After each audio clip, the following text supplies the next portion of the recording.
Warning, the following ZipRecruiter radio spot you are about to hear is going to be filled with F words. When you're hiring, we at ZipRecruiter know you can feel frustrated, forlorn even, like your efforts are futile, and you can spend a fortune trying to find fabulous people, only to get flooded with candidates who are just fine. Fortunately, ZipRecruiter figured out how to fix all that. And right now, you can try ZipRecruiter for free at ZipRecruiter.com/zip. With ZipRecruiter, you can forget your frustrations because we find the right people for your roles fast, which is our absolute favorite F word. In fact, 4 out of 5 employers who post on ZipRecruiter get a quality candidate within the first day. Fantastic. So, whether you need to hire 4, 40, or 400 people, get ready to meet first-rate talent. Just go to ZipRecruiter.com/zip to try ZipRecruiter for free. Don't forget, that's ZipRecruiter.com/zip. Finally, that's ZipRecruiter.com/zip. Welcome to CJ Moneyway Media, a storytelling platform built brick by brick, where conversations become lessons and experiences become perspective. This is the mindset of a panther, moving with patience, discipline, and purpose. From podcasts to books to media storytelling, CJ Moneyway brings voices, journeys, and real conversations to the forefront. You're now listening to the CJ Moneyway Show. And how you doing today, Joanna? Well, hi, CJ. How you doing? It's all good. It's all good. You know, everybody, before we get started, we was talking backstage. Me and Joanna's husband, we have a lot in common, except for the Raiders. It's not that I don't like the Raiders. You know, the Raiders are good. Matter of fact, with the coach they just got from Seattle, Pete Carroll, you know, they might do some things with a little bit of interference from the NFL because, you know, it's conflict of interest with Tom Brady actually having owning part of the team, being who he is, and a commentator. But we're going to leave that at that. But, you know, he's a Laker fan, so that's kudos to him. We're both Yankees fans. Kudos to him. But in football, we differ. I was Cowboys, he Raiders. I don't know who she is. She said her brother was Jets, so we already know how that goes. But Joanna, you know who I am, and you just don't want to say it because I am a Giants fan, and Giants fan and Cowboys fans historically have. How could you still be a Giants fan after y'all let go of my man Saquon and what he did over there in Philly? How y'all let that happen, Joanna? How? That was hard to watch. They did make a series of bad decisions in the last few seasons.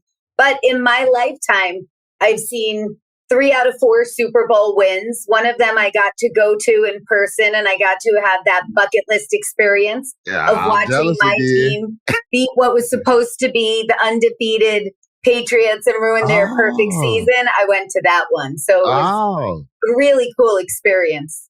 You know what? And I was loving Randy Moss. Like you said, I don't like nothing Boston, but I was a big Randy Moss fan. But I'm going to tell you, before we get into this, they played the Giants at the end of the season that year, and they beat them like by 3 points or something. It was a hard-fought game. And the Giants had made up in their mind, if they met them again, they was going to beat them boys. And, man, it was just meant to catch and everything. I didn't like it because, like you say, I was Cowboy. So, anyway, Joanna, let me ask you, meeting the guru yourself, tell us about your encounter at the age of 17 with Tao, and what was that experience like? It was really life-changing. And sometimes when you have those moments in your life that you expect, wow, this is going to be significant. Sometimes you don't know until you're looking back on the event. This wasn't one of those times. You felt it in the moment. And I just walked into a yoga class. I was really new to yoga. And I see this adorable looking older woman take off high heels, sit in the front of the class, fold up her legs like a pretzel. And I just thought, she seems pretty cool. Then when she looked at me and our eyes met for the first time, I just had this feeling of light, of love. It just felt like such a pure form of energy. And I thought, whatever this is, whatever this feeling of peace that I feel when our eyes just connected for the first time, I want to learn how to feel this more And then eventually that led into, I want to know how to create this feeling for other people and show them how to do it. I like that. You say, whatever that connection she has that filtered inside of me, I want that. I Yeah. want that. Just like many of us, and we're storytellers here because we're authors, so we let our minds explore sometimes. And I'm gonna tell you, Joanna has a lot of things that people can be jealous about. She went from the Big Apple to the state of oranges. That's for one, where it's now 90, 100 degrees outside, and they can ride their bikes and swim all day. But she also got married at the new Yankee Stadium, you all. So that is something else that we can put on our list to be a little tad bit jealous of Joanna about. No, I'm just kidding. So, Joanna, let me ask you, how did that mentorship evolve for over 26 years? It started as a typical teacher-student relationship where once I went to that first class and we met, I just thought, I want to take her classes more. I want to learn. I'm picking up what she's dropping. So if she was teaching yoga, I was soaking it up. When she would lead breath work and meditation, I was just there for it. And my feeling was just being in her space, because the law of association, you become energetically the average of the 5 people with whom you spend the most time. So here was somebody that right away, I loved her energy and I was drawn to it. So I wanted to just be in the room more. And after I was taking her classes for a few years, she was going on a trip to India and I wanted to go on that trip with her. And it was sometime on that trip where she looked at me and said, I want you to continue what I'm doing. I want you to teach and I want to certify you personally. You just have this sparkle and you see it in other people. And that sparkle is love. That's what we need to remind people that they all have and how to turn it on. So on that trip, I realized, wow, it was like Yoda telling you what to do. I hadn't planned on changing my path and becoming a yoga teacher and leading the work that she did. But I just thought if she sees even a glimmer of possibility that I can have the sort of impact that she's had on me, on others, then that is a life worth dedicating your time, your passion, and your magic to. That's fascinating. So with that being said, her giving you the encouragement as you went on your trip to India, what was the most surprising lesson she ever taught you? I'm so glad you asked that, because the most surprising lesson, she taught me so many lessons. My first book is about our friendship and all the magic I learned from her and how those messages were really timeless because they affected both of us and we were generations apart. But out of all of the ones she showed, and some of them were crazy, only one really surprised me. And we were driving to a workshop at an ashram. And she looked at me and she said, I want you to make a lot of money. And she was like this really lit up spiritual guru. And I looked at her and I said, wow, I'm surprised. And she said, I was never really great at the money part. And if I was, I could have spread these messages of peace, of breath, of possibility a lot farther earlier. And she said, you have to consider that money isn't anything. It's just energy. It's a resource. So you need the good people to have it because then they can use it to facilitate the good they want to do in this world. And sometimes as creatives, as artists, as healers or spiritual seekers, there are certain roles that people play where you kind of feel like that and being financially wealthy might be mutually exclusive. But to that I say it's bullshit. Money is just, it could be, swap it out for another word, energy, love. You're a facilitator of magic. It's just like coupons you exchange for experiences. So when you start to think of it like that, and you think, yes, I receive money because that's somebody's way of showing their gratitude for some way that what I've done has blessed them. So by you cutting that off, you're saying no thank you to the way people are showing their gratitude to you. So in that moment, I just had an aha and I thought, thank you, Tao. And also, game on. I welcome all of the abundance in all of the forms. I like that. I like that. Because I know for sure, I need some more energy.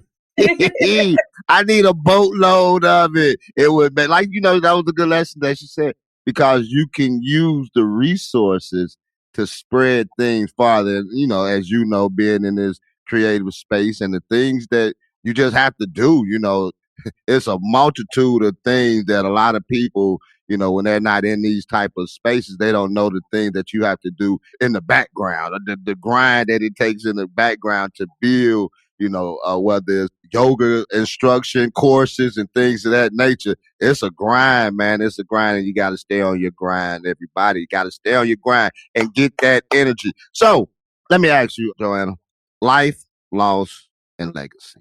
You finished your book the day Tao passed away. Can you walk us through that moment? It was actually beautiful. It was interesting because I was writing the book while she was still alive. And there was a moment where my intuition must have kicked in. My spidey senses were on. And at one point, my husband said, I haven't seen you write this week. Are you not writing right now?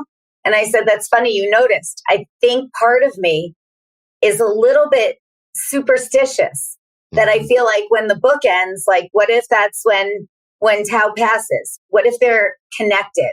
And I felt that way, said it out loud to him. And then I thought, well, this is silly. This is my love letter to her and my way of paying the messages forward by sharing it with other people. So I went back to writing it, and I was on a family vacation with my whole crazy family in Colorado.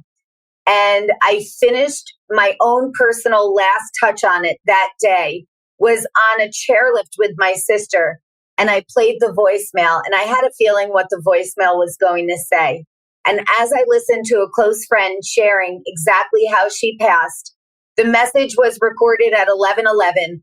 I'm on this chairlift with my sister, literally flying over snow-capped trees in nature. And it just felt connected with nature, peaceful and beautiful. And those were all things that you would say about Tao and about our friendship.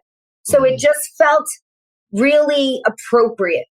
I had the typical response you would of the sadness of losing her in the physical form.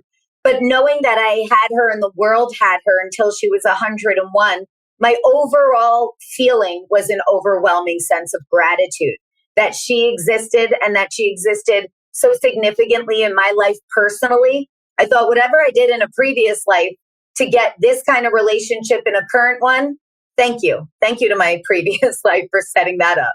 Nah, I like that. The way everything just tied in together, caught what you said. You said you spoke it out loud to your husband on how you were feeling. That was a sense, like you said, your spidey senses. That's a sense that you had. And sometimes, say that if you have one witness, that's one or two witnesses, that's what you need. Because a lot of times, if you was to tell somebody just off the cup, like, yeah, they wouldn't believe what you said. But it's like, I'm confirmed because I know what I said, and I have a witness to what I said about how I felt and what the spirit inside of me had connected me to and was preparing me for something, what I'm saying, at that time. You won't understand it, but I do. And so that's just how life is sometimes. Your dreams, your visions, you try to tell people about, certain things. They can't see it, they just don't know. So no knock on them.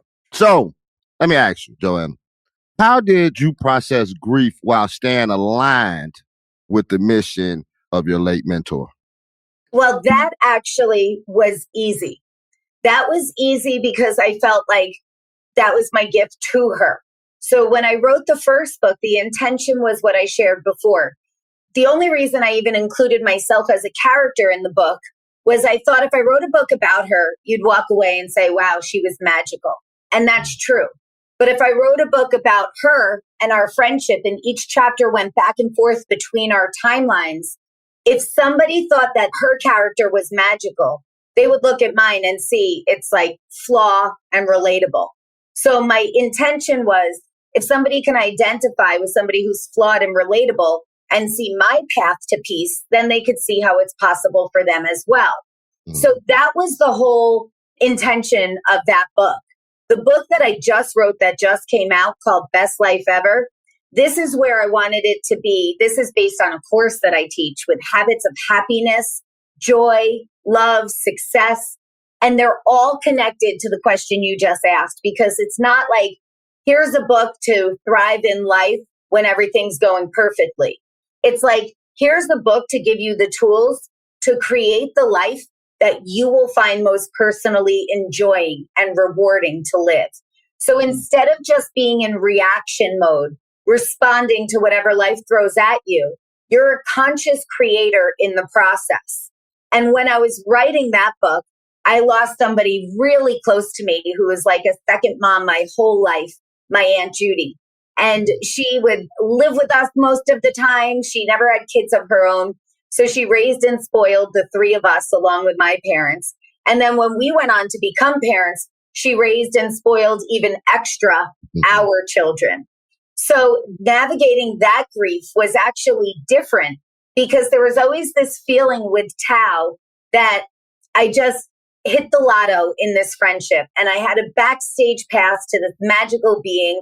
And I wanted to soak up all of the knowledge, wisdom, and magic as much as possible while she was here. With my aunt, it was an example of how those people that have been in the everyday part of our lives since we were born, it can be more difficult to actually envision your life without their physical presence. So, and a friend of mine, we do a podcast together, and she and I did an episode maybe 2 days after she passed. And I said, I don't want any show notes. I don't even want to prepare. I'm not putting on any makeup. Let's get on right now because I want to have a real and raw conversation about how to go through grief. And especially for those light seekers and spiritual beings out there, because you might think like, oh, I've done the work. I understand. I'm not a drop in the universe. I'm the universe in the drop. Like they might think all of the things. But when push comes to shove, the only way through grief is through it. You don't get a get out of jail free card. There's no path to avoid it. You feel it. It's part of the experience of our lifetime that gives us the contrast. To have those crippling lows and those hard grieving moments, that's the flip side of those amazingly, magically connected ones. And the contrast makes you appreciate the other that much more. I like that. And you mentioned this earlier. You're talking about your course and your book. I mean, I'm listening to the grief because you're the third person I talked to in the last couple of weeks. You know, matter of fact, just did a call with a guy today. This Doug Lawrence just did it. He's a grief mentor because he lost his wife and certain things that he had to deal with and go through. So now he helped others. And had a young lady last week that I talked to, the same thing. So yeah, so you touched on some of the same things that they said. You have to go through, you know, and we all know that it's difficult and that it's hard, and we've all lost someone whom we loved and, you know, things of that nature. It's different levels. It's different from somebody losing their mother, you know, saying father, you know, saying things to that level, but loss is loss. And so, cause he was telling me something like this, Joanna, and he said that some people that come to him, they say, well, you know, I'm just going to go through. I'm not going to grieve. And I say, to me, that seems impossible. Even if you do try to do that and, you know, try to suppress it, man, one day it's just going to all come falling down and you get them uncontrollable tears. Well, I can't stop crying because, you know, somebody that you lost that you're never going to be able to speak to again in this natural body. So, you know, we all cry. I'm grown. I cried. I cried when Kobe, I cried when Kobe died. I cried when Magic Johnson had HIV. That's how far I go back, Joanna. You tell your husband that. So I remember both of those moments where I was and what happened. And with Kobe, you can imagine how many people called me to check on my husband. Man, yeah, that was a hurting feeling.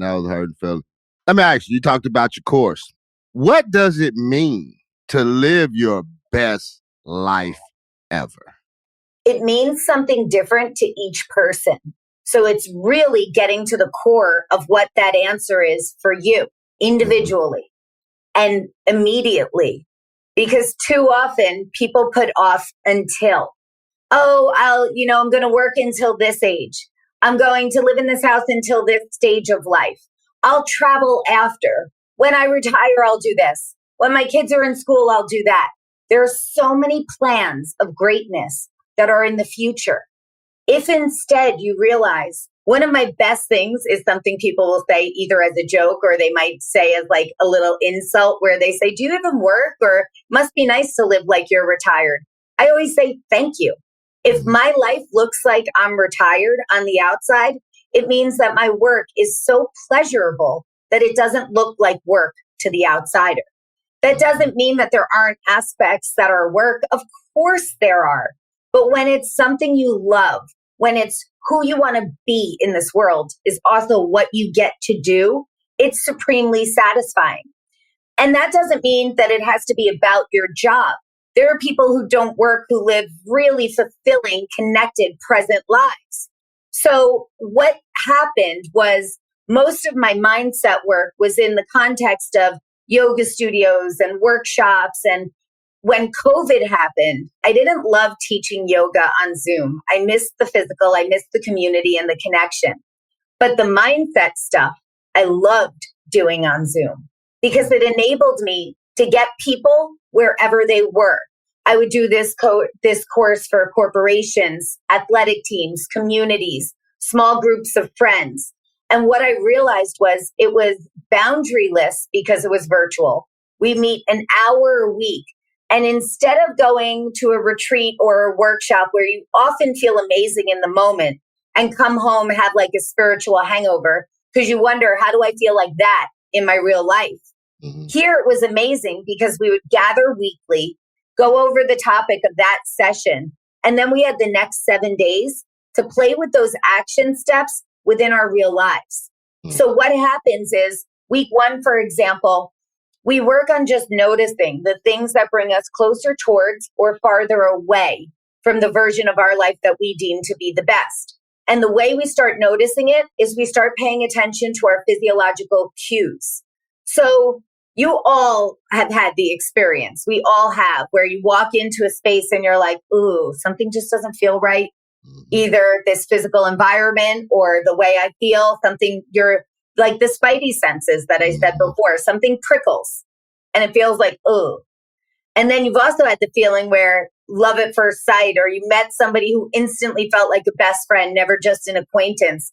And that feels like, when everything's going amazingly well and the lights turn green and you find $20 in your jeans and you're like, this is that feeling like, like a full body sigh. So the first thing we do when we gather in one of these groups is recognize where each of those feelings show up physically for us, so we can start listening to the guides that we carry around all the time, but have too often learned to ignore. And once we start noticing, then we do different exercises and make small actionable shifts each week that compiled on top of each other make huge transformations in people's lives in real time. Throughout the 12-week course, they are experiencing the transformations each week. You don't have to wait till you graduate and hope something happens. So that is so satisfying to lead and facilitate for other people, because when you watch their lights turn on, it's the biggest gift to be even a small part of it. This episode is brought to you by CJ Moneyway Media, where podcast ideas become platforms. Through the Moneyway Lab Masterclass, CJ shares real lessons from the lab for creators building their voices brick by brick.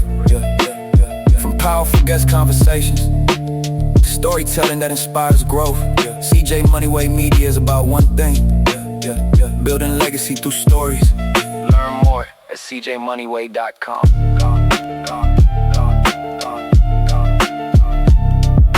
Music style. Music style.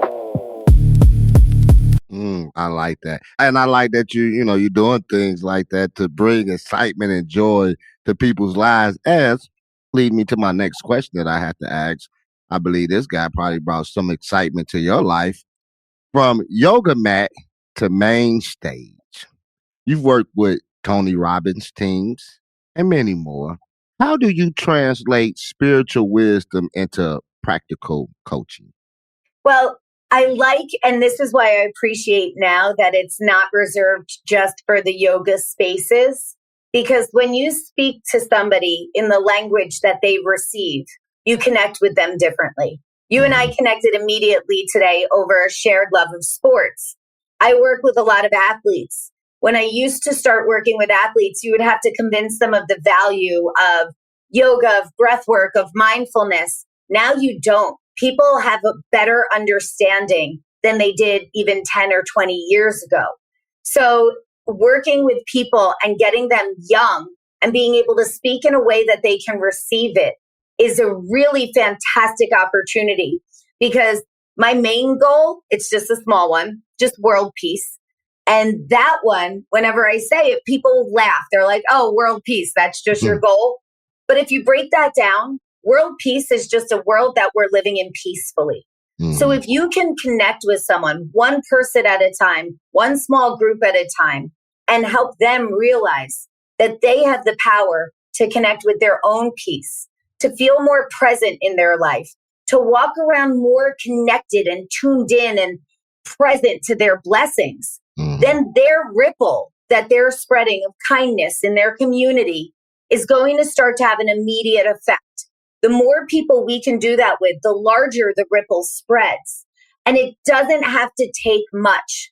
One of my favorite exercises that we do, one of the weeks when we really hone in on our words and the value and the power of the words we're saying, and you get rid of the 4-letter words in your life. Yeah. I don't mean the regular 4-letter words. I love those.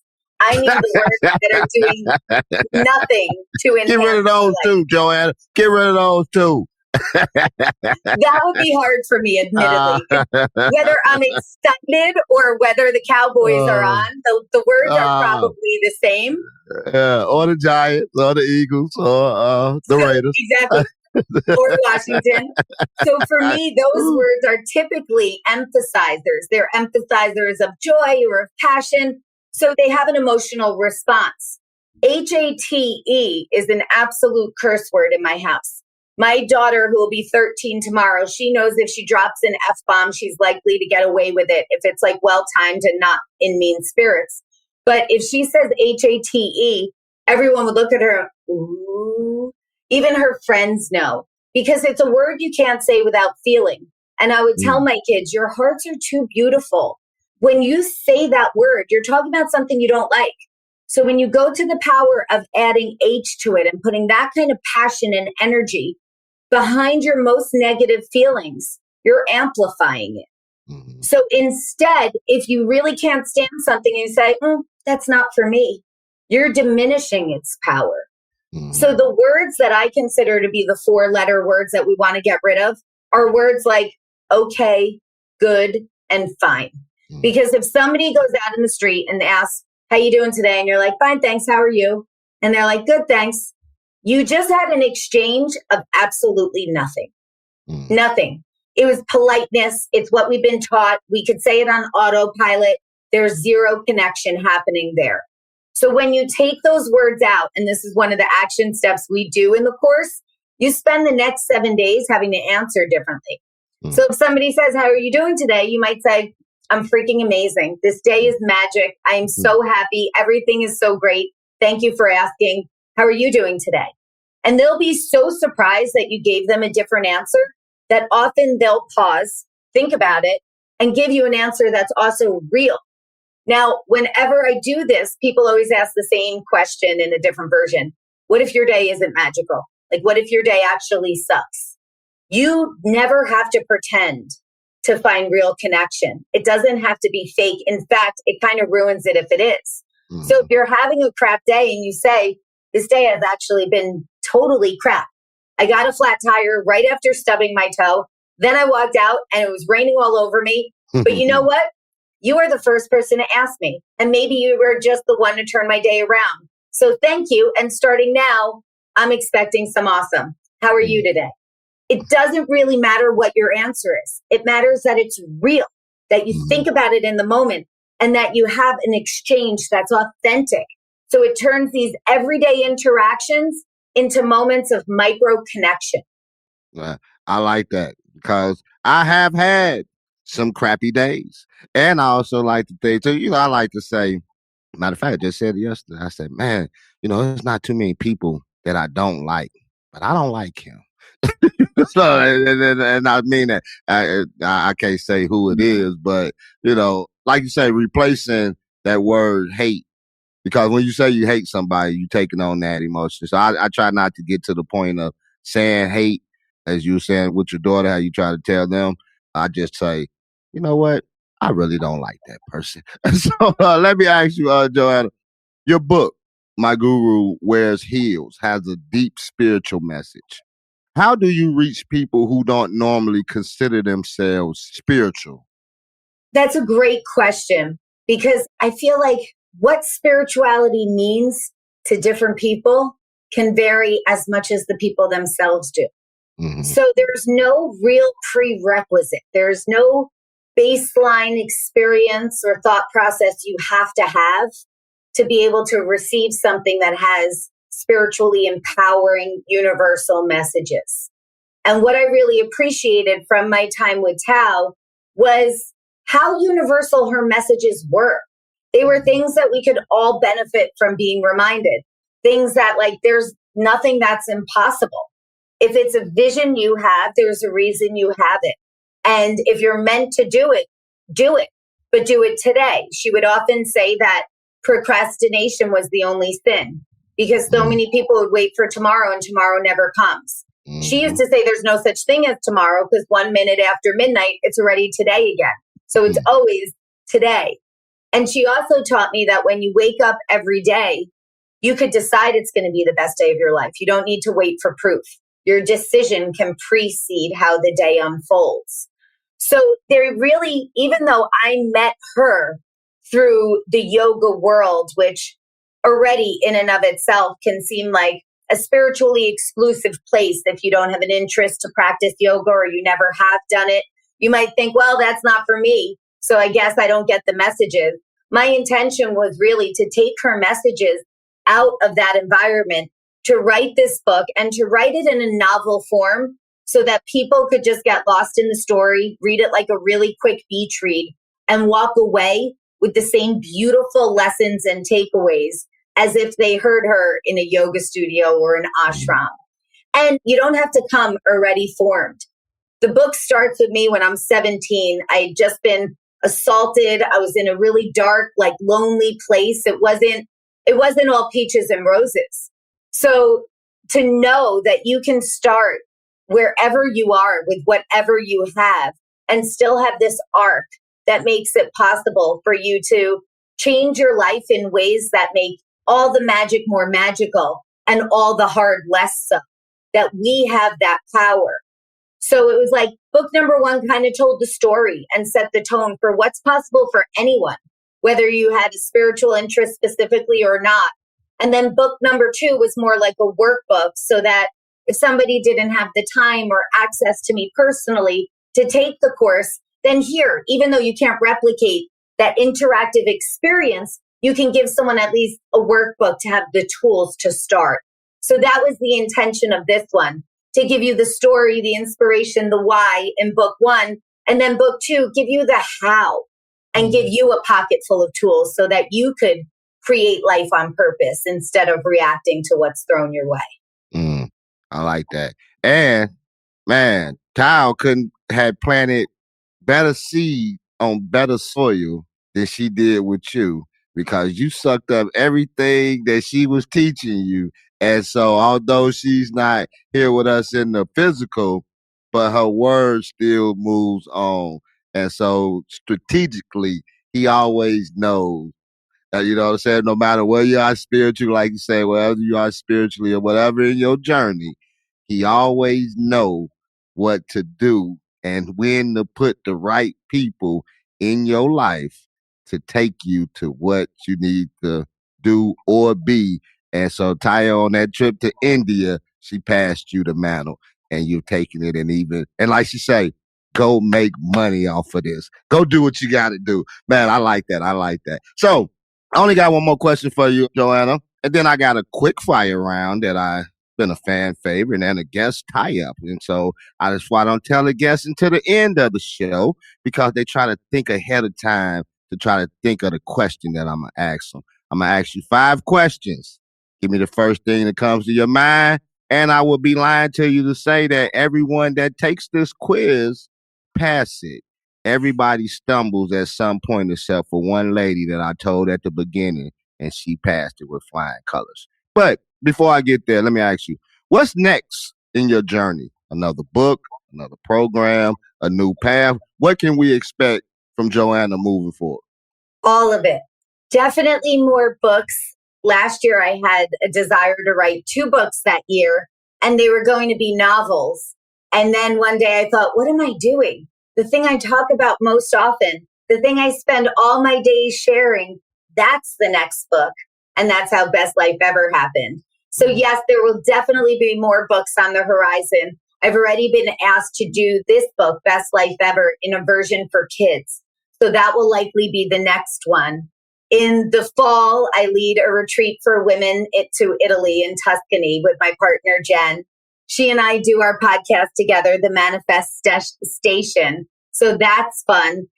It's all the things that feel like a full body yes. That's my bar now. It's whatever feels like a full body yes, let's do more of that. If it's anything less, it can kind of just fall by the wayside. So when you have the bar that high, it really keeps you honest as to which are the parts of your profession that are your passion and to focus there. I want the impact. This is the year I intend to do my first TEDx talk. I want to go all around the world and spread this kind of magic and the light turner-oner moments for as many people as possible.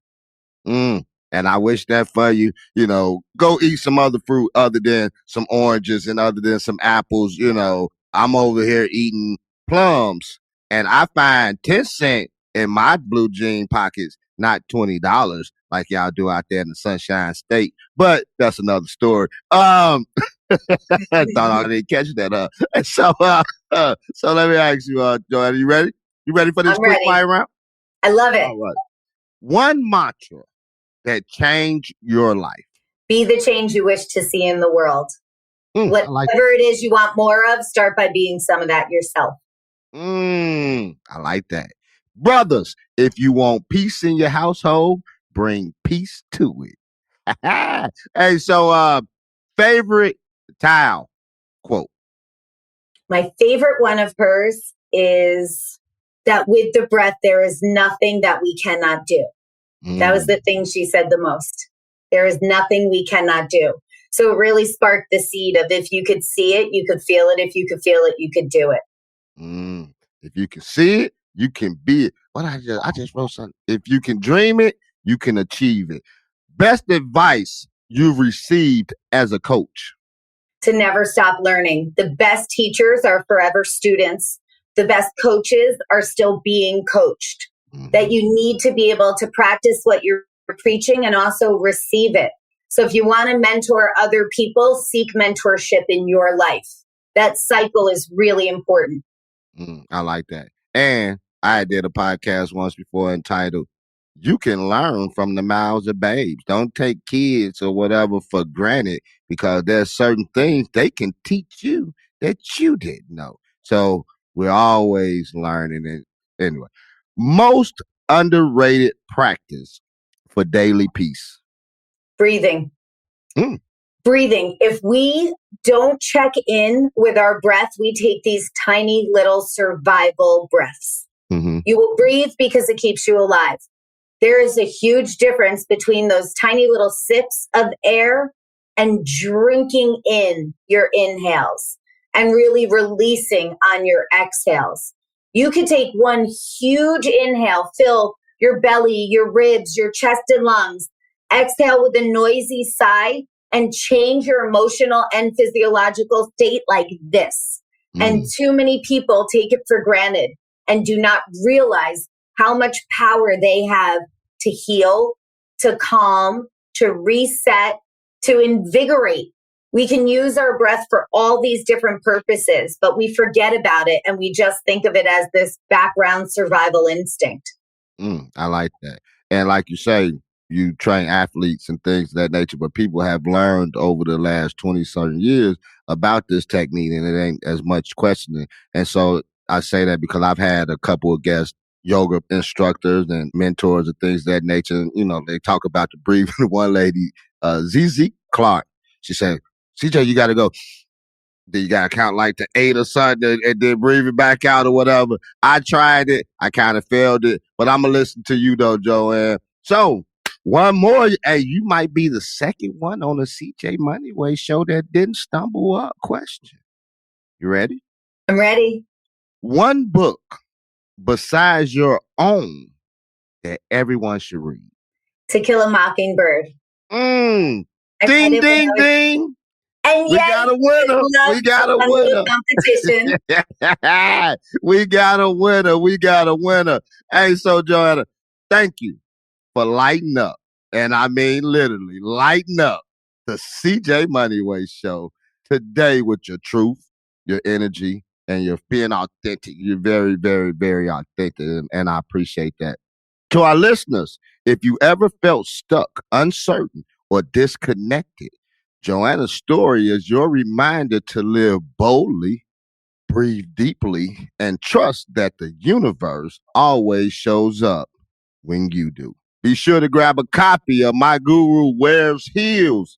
Check out her digital courses and follow her journey on Instagram at JoannaRajendran.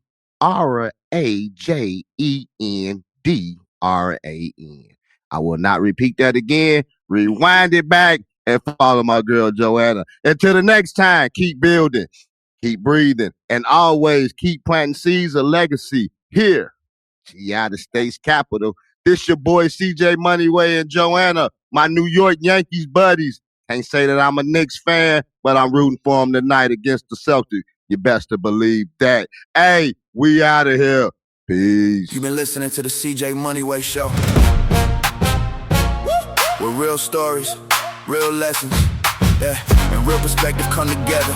Remember, move with patience, move with purpose. That is the mindset of a panther. Until next time, keep building your legacy, brick by brick, by brick, by brick. Music style. If you like the show, please take a moment to rate, review, and subscribe. It really does help the show to grow. Thank you for listening.